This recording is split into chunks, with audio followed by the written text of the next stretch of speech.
Questions for reflection.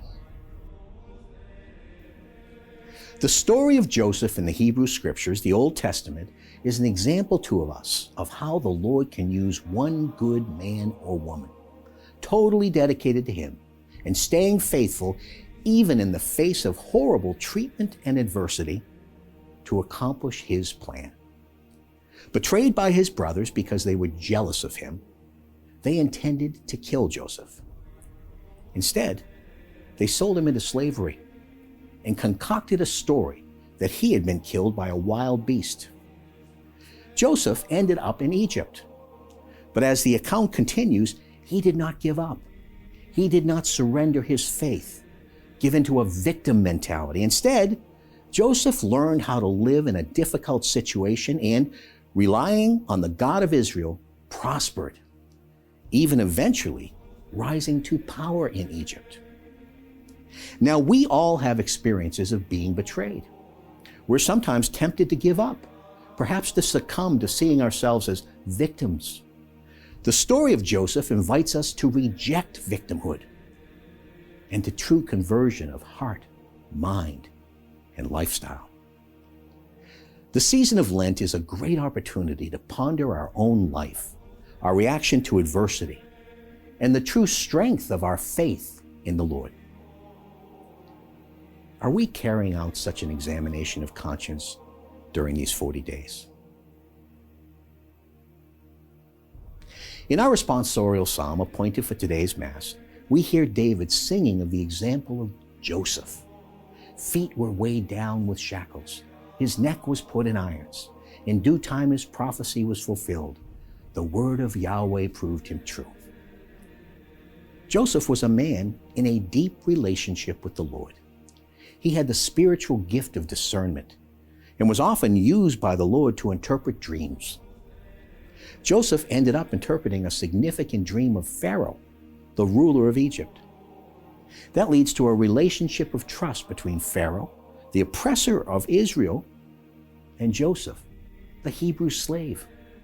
Joseph ends up actually being appointed by Pharaoh to be a ruler in Egypt. His wisdom leads him to encourage the storage of excess grain in that nation to protect against any future famine. And it was during his leadership that a famine did arise. Joseph ended up assisting the entire nation to survive this calamity. How do we react to difficult circumstances in our own lives? Do we turn to God first and ask for His assistance? Jesus used parables to communicate deep truths in a framework which His listeners would understand. This parable of the vineyard owner is a great example. The vineyard is the world and all who live in it. God the Father, the Creator, is the vineyard owner. Israel, and by analogy all of us, are the servants sent into the vineyard and called to be good stewards.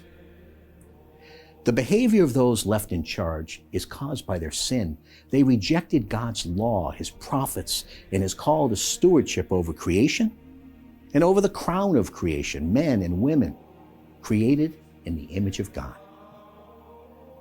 But, then the parable continues, the vineyard owner sent his son, and they rejected him, killed him in fact. Here, the prophetic nature of the parable of the vineyard is revealed.